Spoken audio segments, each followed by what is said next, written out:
All right, welcome to another deep dive.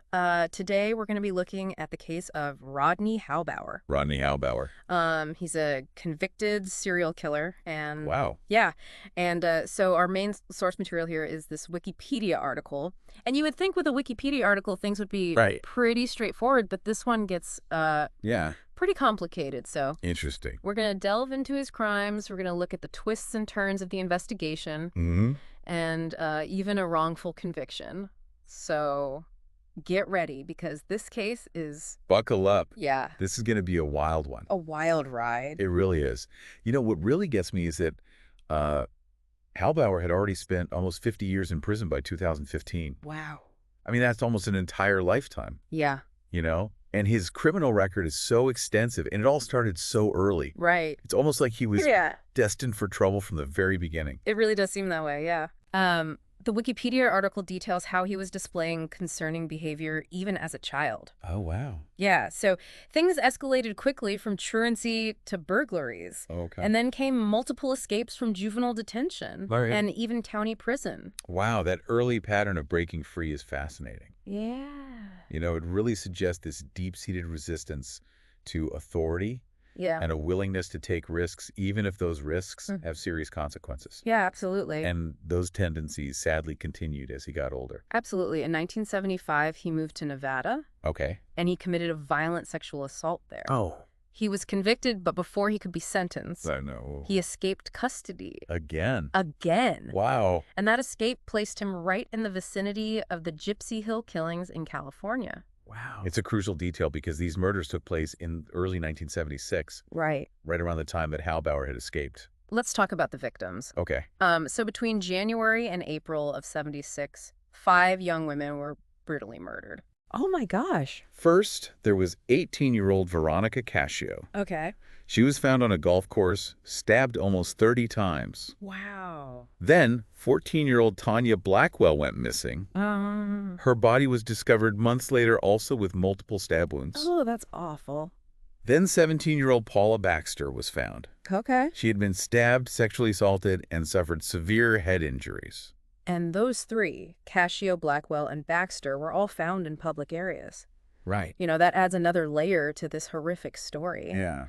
It indicates a certain brazenness, a disregard for being caught, Yeah. which is a hallmark of certain types of offenders. Absolutely. Yeah. And it gets even more disturbing. Okay. Another victim, Carol Booth, who was 26 years old, Okay. she was also found dead. Oh, my. Her remains were discovered in a shallow grave and later identified. It's important to remember that these women were more than just names on a Wikipedia page. Absolutely. They were daughters, sisters, friends. You know, their lives were tragically cut short, and the ripple effects of those losses are still felt today. Absolutely. And while investigators suspected they were dealing with a serial killer, there was a huge obstacle. Okay. There was a significant lack of physical evidence at the crime scenes. Wow. This really hindered the investigation for decades. It's almost unthinkable now with the advancements we have in forensic science. Right. But back then, Yeah. even seemingly small details could be overlooked or misinterpreted. Right. Imagine the frustration of knowing that there's a killer out there, Yeah. but not having the tools to connect the dots. Meanwhile, Halbower was still out there, and his actions only grew bolder. Oh, no. In 1977, while attempting to kidnap his own 7-year-old daughter, he was caught. Oh, my goodness. But of course, his story doesn't end there. No, of course not. This is Rodney Halbower we're talking about. Yeah. He went on to escape from a Nevada prison, What? not just once, No. but multiple times. First, he scaled the roof and hopped the fence. Oh my gosh. Then, he nearly pulled off another escape by meticulously cutting through multiple sets of bars. It sounds like something out of a movie. It really does. This guy was determined to get out no matter the cost. And he eventually did. Wow. He escaped again, stole a car, and fled to Oregon. Wow. It's tragically ironic Yeah. because in Oregon, he ended up repeating his past. Oh no. But this time, the victim survived. Okay. He attacked a young woman, raping and stabbing her multiple times. Oh my gosh. But she managed to identify him. Okay. This finally led to his capture in 1987. This capture led to a 15-year sentence in Oregon, Okay. but he still had to serve his life sentence for the sexual assault conviction in Nevada. Right. But at this point, the Gypsy Hill killings remained unsolved. Right. For years, those cases went cold. Yeah. But in 2014, DNA technology finally provided the breakthrough investigators had been waiting for. All right. A blood sample taken during Halbower's imprisonment in Oregon was entered into a DNA database and matched evidence from 2 of the Gypsy Hill victims. And it's not just the Gypsy Hill case. Right. Remember, he'd escaped to Oregon after attempting to kidnap his own daughter. Exactly. So this DNA technology not only linked him to the murders in California, but also revealed this massive miscarriage of justice. Exactly. Kathy Woods, a woman struggling with mental illness, had been wrongly convicted Wow. of one of the murders Yeah. that Halbower would eventually be linked to through DNA testing. Oh my gosh. We'll discuss that more later, but yeah. it just goes to show the monumental impact this technology has had on solving cold cases Yeah. and ensuring that justice is served. Absolutely. Yeah. So in 2015, Halbower was extradited to California to face charges for the Gypsy Hill killings. Oh. And now you'd think that with the DNA evidence and his previous convictions, things would be pretty straightforward. Yeah, But this is Rodney Halbower we're talking about. of course. He surprised everyone by pleading not guilty, Oh, wow. which further complicated an already convoluted case. And the trial itself was plagued with delays. Oh, really? Yeah, and Halbower even tried to represent himself and refused legal counsel. Oh, wow. These legal maneuvers, Yeah. which the judge ultimately denied, Yeah. just added to the complexity and prolonged the process. It feels like every turn we take in this case reveals another layer of complexity. It really does. We've covered a lot of ground. Yeah, we have. His early life, his constant escapes, the brutality of the Gypsy Hill killings, That's a lot. the use of DNA evidence, and even a wrongful conviction. It's a lot to take in. And we haven't even begun to unpack the psychological implications of Halbower's actions or the lasting impact on the victims' families. You're right, and that's exactly what we're going to dive into next. Okay. We'll get into the specifics of the Gypsy Hill killings, explore the psychological profiles of offenders like Halbower, and discuss the devastating consequences of his actions. So we just laid out a lot of the facts of this case, but now I want to kind of dig a little deeper into the psychology behind it all. Okay. The Wikipedia article goes into some detail about the Gypsy Hill killings, and honestly, what strikes me most is the sheer brutality. Yeah. It's hard to fathom the level of rage involved in these attacks. It is disturbing. Yeah. The violence, exhibited in these cases, Yeah. particularly the multiple stab wounds on several victims, often points to this deep-seated anger Right. and a need for control. Yeah. It's not just about ending a life. Right. It's about exerting dominance in a very visceral and terrifying way. Veronica Cascio, the 18-year-old we discussed earlier, was found with nearly 30 stab wounds. Wow. What can we glean from that kind of detail? What does that tell us about the mindset of the perpetrator? Well, that level of violence often suggests a personal or symbolic significance attached to the act. Okay. It's not always random Right. or simply about inflicting pain. It could be about releasing pent-up rage, reliving a past trauma, Yeah. or even trying to exert a twisted form of control over the victim even after death. That's a chilling thought. It is. And it's not just the number of stab wounds, Right. but also the locations where some of the victims were found. Cascio, Blackwell, and Baxter. Okay. They were all discovered in relatively public areas. Right. What does that suggest? Public locations can indicate a few things. Okay. Sometimes it's simply a matter of opportunity. The perpetrator may be familiar with the area and sees a chance to act, Right. but it can also signal a brazenness, a lack of concern for being caught, Right. which might point to a certain level of confidence Right. or even arrogance on the part of the offender. That makes sense, especially given Halbower's history of escapes and his general disregard for authority. Like he had a complete lack of fear of consequences. And there's another aspect to consider. Okay. One that's a bit unsettling. Public displays of violence can also be a way for an offender to send a message. Okay. It's about instilling fear, Yeah. not just in the immediate victim, but in the wider community. That's definitely true in serial killer cases. Go.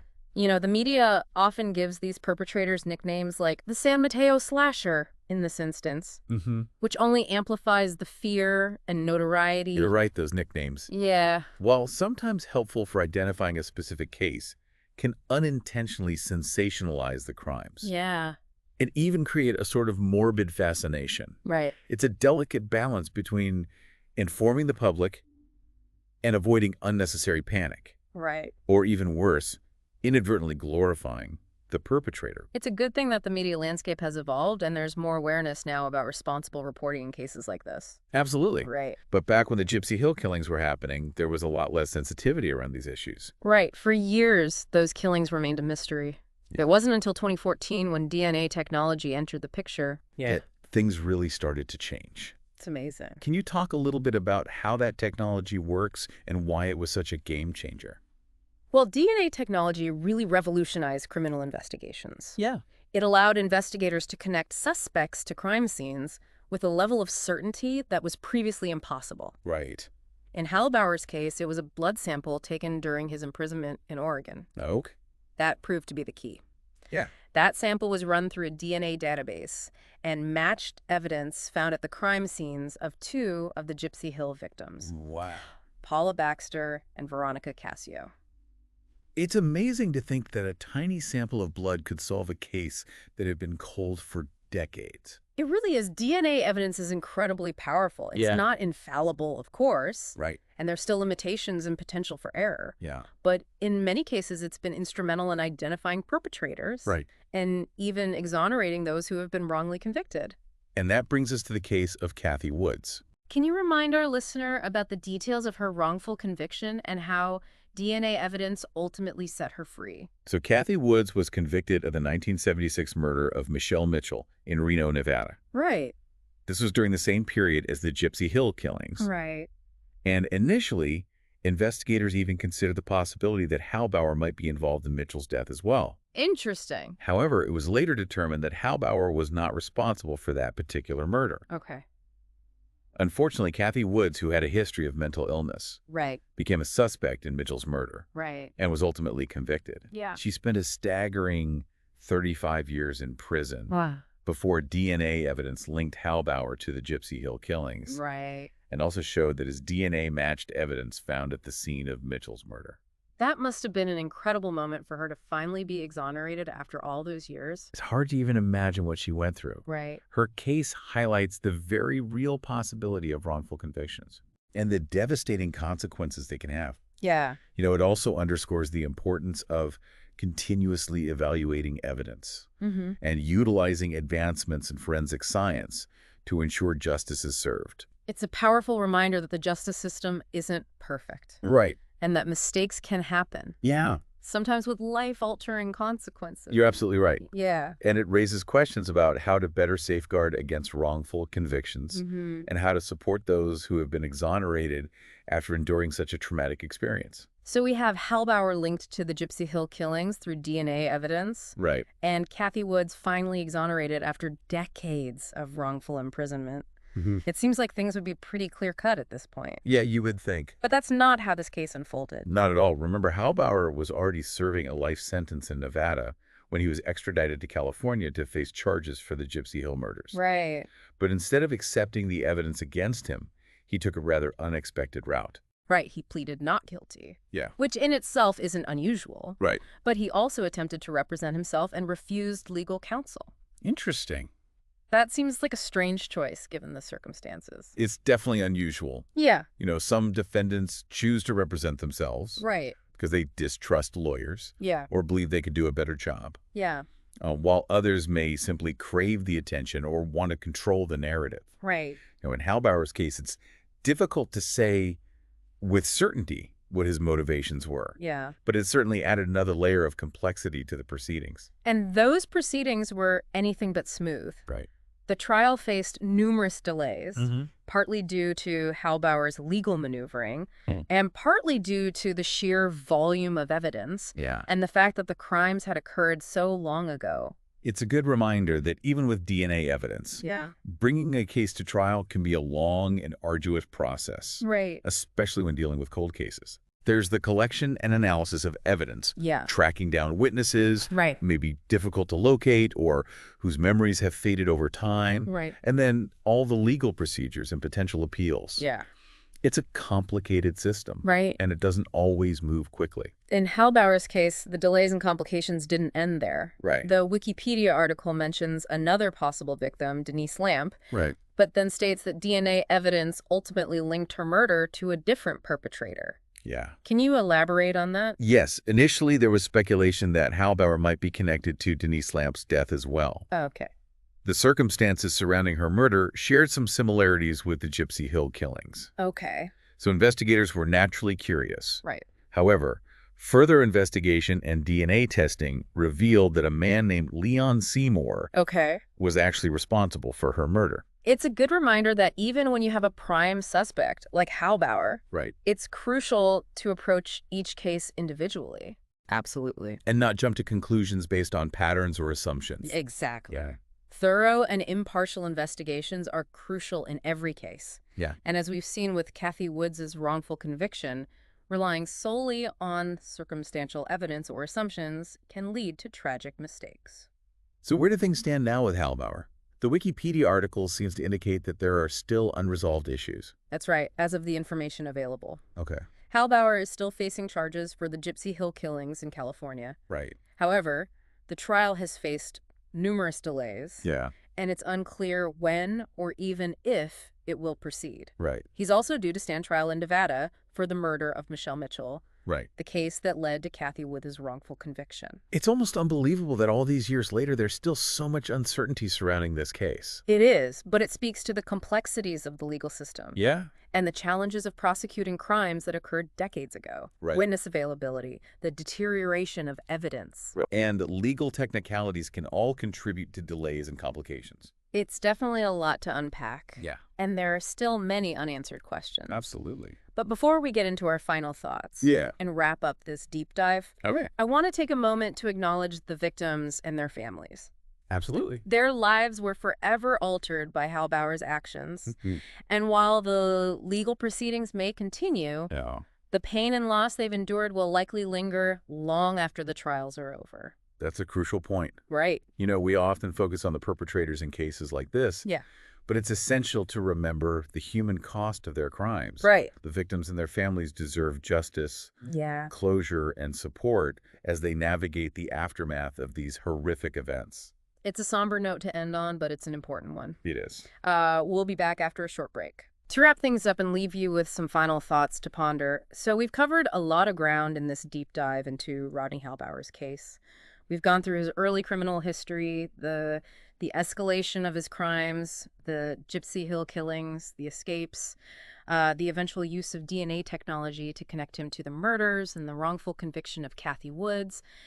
It's a complicated and frankly disturbing case, and I'm curious what stands out to you as we reach the end of this deep dive. Well, I think what's really striking is how Halbower's case raises these questions about the very nature of justice. Mm-hmm. You know, he was already serving a life sentence when he was linked to the Gypsy Hill killings and the murder of Michelle Mitchell. Right. So what's the purpose of pursuing additional trials for crimes committed decades ago? Right. Especially when he's already facing a lifetime behind bars. That's a really good question. Is it about punishment, or is it about seeking justice for the victims and their families even after all these years? Yeah, it's likely a combination of factors. Yeah. You know, there's the principle of holding individuals accountable for their actions, regardless of how much time has passed. Right. And there's also the need for closure for the families of the victims, Right. many of whom have lived for decades without knowing who is responsible for their loved ones' deaths. And in the case of Kathy Woods, the pursuit of justice for Michelle Mitchell also served to exonerate an innocent woman who spent decades wrongfully imprisoned. Exactly. That's a powerful reminder that these trials, even decades later, can have a profound impact. Absolutely. But it also raises questions about resource allocation. Right. Trials are expensive and time-consuming. Mm-hmm. So is it the best use of resources to pursue additional convictions for someone already serving a life sentence? Yeah. Or would those resources be better spent on supporting victims' families? Right. Or preventing future crimes? Right. Yeah. It's a difficult dilemma, no easy answers. Mm-hmm. On the one hand, it feels like justice demands that Halbower be held accountable for each of his crimes. But on the other hand, if he's already serving a life sentence, what's the practical impact of further convictions? It's a conversation we need to have as a society. Mm-hmm. You know, as DNA technology continues to advance, we're likely to see more cold cases solved. Yeah. Potentially implicating individuals who are already incarcerated. Right. We need to consider the ethical and practical implications of pursuing additional charges in those situations. Yeah, and it's also important to remember that justice isn't just about punishment. Right. It's about rehabilitation, restitution, and ensuring that similar crimes don't happen again. Exactly. And in Halbower's case, his repeated escapes, they highlight these systemic issues within the correctional system. You're right. We can't just focus on individual accountability. We need to examine the systems that allowed Halbower to evade justice for so long and work to prevent those kinds of failures from happening again. Yeah. That might involve investing in better security measures in prisons, Right. improving mental health services for inmates, Yeah. and creating programs that address the root causes of criminal behavior. And it's not just about preventing escapes. It's about recognizing and addressing the factors that contribute to violence and criminal behavior in the first place. Halbower's case, it highlights the importance of early intervention and addressing issues like childhood trauma, mental health, and substance abuse. Exactly. By understanding the underlying causes of crime, we can develop more effective strategies for prevention and rehabilitation. That's where true justice lies, in creating a society where fewer people turn to violence and where those who do are held accountable in a meaningful way. This deep dive has taken us on a roller coaster of emotions. It has. We've seen the horrific consequences of Halbower's actions, Yeah. the resilience of the survivors, and the failings of the justice system. But we've also seen the power of DNA technology to solve cold cases and exonerate the innocent. It's a complex and nuanced story, one that raises more questions than answers. But those questions are worth pondering. What does justice truly mean in cases like this? How do we balance the need for accountability with the practicalities of the legal system? And how do we create a society that is safer, more just, and more compassionate? Those are questions we all need to consider. As we conclude our deep dive, we encourage you to keep thinking about Rodney Halbower's case and the broader issues it raises. The conversation about justice, accountability, and the prevention of violence is an ongoing one, and it's one that we all have a role in shaping. Thanks for joining us.